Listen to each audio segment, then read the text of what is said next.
Jumpa lagi di channel Belajar Investasi dan Trading bersama Desmond Wira. Belakangan ramai sekali berita tentang binary option. Banyak korban yang sudah melapor, bahkan rugi sampai miliaran. Mengapa hal ini bisa terjadi? Katanya binary option itu banyak yang bilang adalah judi. Tapi menurut saya, binary option itu lebih dari sekedar judi. Banyak yang tidak menyadari bahwa binary option itu justru lebih parah dari judi. Tidak percaya? Mari kita bahas sama-sama.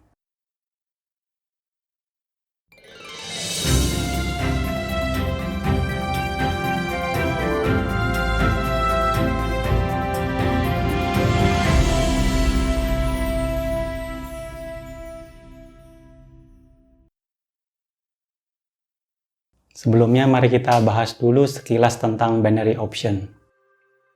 Binary option ada yang bilang itu trading, tapi menurut saya lebih mirip ke permainan, yaitu permainan tebak-tebakan. Nasabah akan menebak harga naik atau turun.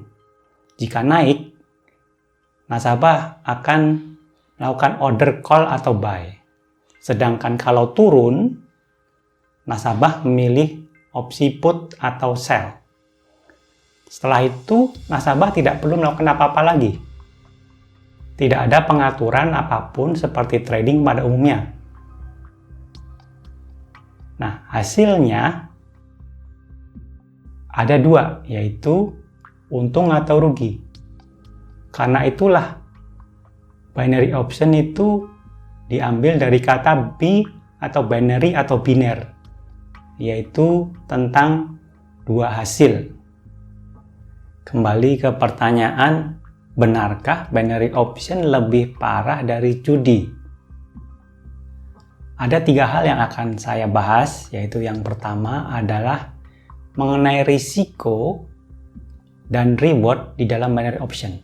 Nah, di dalam binary option itu ada yang namanya payout. Payout itu adalah hasil yang akan didapatkan nasabah bila menebak benar atau salah. Bila tebakannya benar, nasabah akan mendapat sekitar 20% sampai 80% dari uang yang dipertaruhkan. Sedangkan kalau tebakannya salah, nasabah akan kehilangan seluruh uangnya atau 100%. Nah, kalau contohnya, kalau nasabah mempertaruhkan 10 juta, bila benar, maka rata-rata akan mendapatkan kira-kira 6 juta saja. Tapi jika salah, dia akan rugi 10 juta.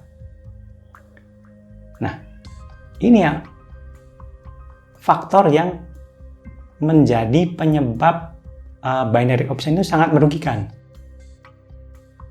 Kalau kita bandingkan dengan judi, mempertaruhkan 10 juta, itu pun masih bisa dapat 10 juta juga. Nah, tetapi di binary, risiko itu lebih besar dari rewardnya. Ibaratnya, kalau benar, nasabah cuma bisa menampar 2-8 kali. Tapi kalau salah, ditamparnya sampai 10 kali. Nah, sekali dua kali mungkin nasabah masih bisa menang ya. Tapi secara akumulasi, nasabahnya pasti akan rugi. Nah, inilah salah satu faktor mengapa binary itu lebih parah dari judi. Faktor yang kedua adalah nasabah dipaksa mau tidak mau bermain dalam jangka pendek. Nah, untuk mendapatkan profit dalam binary, nasabah harus bisa menebak benar lebih banyak. Ini kaitannya dengan win rate atau akurasi.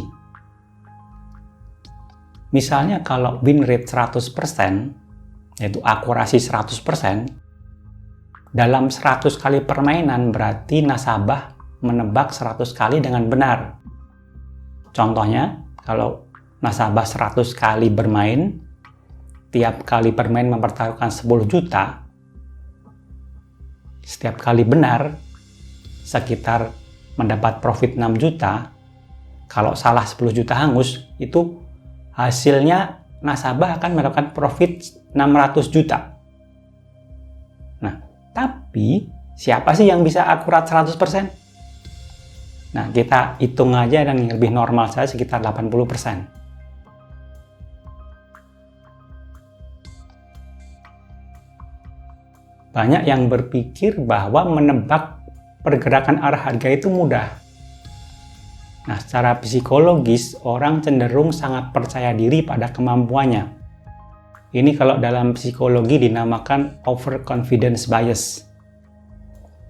Padahal rata-rata kemampuan seseorang itu ya gitu-gitu aja sih. Nah, banyak orang mengira dengan belajar sedikit bisa jitu menebak pergerakan arah harga. Dengan kata lain, win rate atau akurasinya menjadi tinggi. Tapi realitasnya, mendapatkan akurasi tinggi dalam menebak pergerakan harga itu sangat sulit. Trader terbaik dunia seperti Jim Simons itu mentok di angka 51% akurasinya. Artinya cenderung rendah.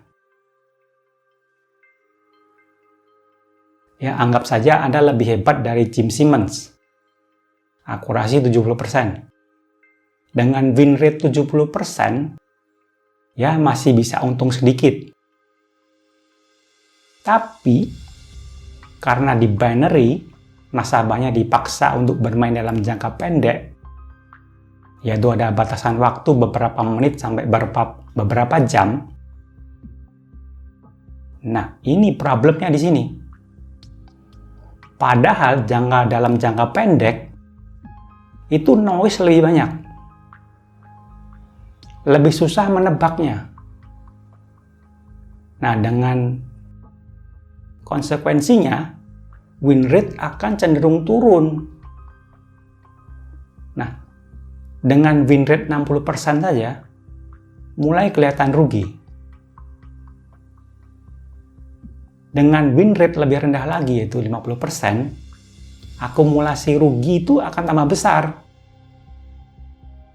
Faktor ketiga yang tidak kalah penting, yaitu di dalam binary, nasabah itu melawan bandar. Nah, perusahaan binary option ini tidak teregulasi dimanapun. Artinya apa? Perusahaan binary ini, dia menciptakan ekosistemnya sendiri yang tidak diatur oleh siapapun. Tidak ada regulator di sini. Logikanya, berarti yang berkuasa siapa di sini? Artinya, di sini mereka bisa berlaku seperti bandar. Ya suka-suka dialah mau ngapain. Nasabah berarti melawan perusahaan atau broker itu sendiri. Kalau di trading yang umumnya, yang seperti yang saya lakukan, broker hanya berfungsi sebagai perantara. Kalau kita melawan bandar, nah itu resikonya apa? Bandar bisa melakukan apapun, termasuk melakukan manipulasi harga. Ini akibatnya apa? Win rate makin turun, artinya rugi cenderung makin besar kan? Dengan win rate 40%, rugi akan semakin besar. Nah, dengan win rate 30%, nasabah artinya cuma menyumbang duit saja ke perusahaan binary kan? Dari ketiga hal tersebut, mulai dari rasio risk-reward, kemudian dipaksa main jangka pendek, kemudian melawan bandar, semuanya tersebut akan membuat nasabah cenderung mengalami kerugian. Nah, ekosistem binary option ini memang dirancang untuk membuat nasabahnya rugi. Ibaratnya nasabah masuk ke dalam permainan tanpa sadar disuruh minum racun. Pelan-pelan duitnya diporotin sampai habis itu. Nah, dengan ekosistem yang merugikan seperti ini, Tidak ada trader profesional yang mau menyentuh binary option. Nah, ini harus diketahui oleh masyarakat. Nah, judi bisa membuat pemainnya miskin. Nah, kalau Anda main di tempat yang lebih parah dari judi, apakah bisa berharap jadi kaya? Hanya afiliator binary option yang makin kaya, dan perusahaannya juga, sedangkan nasabahnya yang makin kere. Jadi, apakah Anda masih mau istilahnya trading di binary option? Nah, silahkan kalau mau buang-buang duit. Tapi kalau saya sarankan, tradinglah di tempat di mana Anda punya peluang untuk menang. Bukan di tempat yang endingnya pasti rugi. Semoga pembahasan kali ini bermanfaat. Nantikan pembahasan tentang trading dan investasi yang lebih menarik lagi. Jangan lupa like dan subscribe. Terima kasih.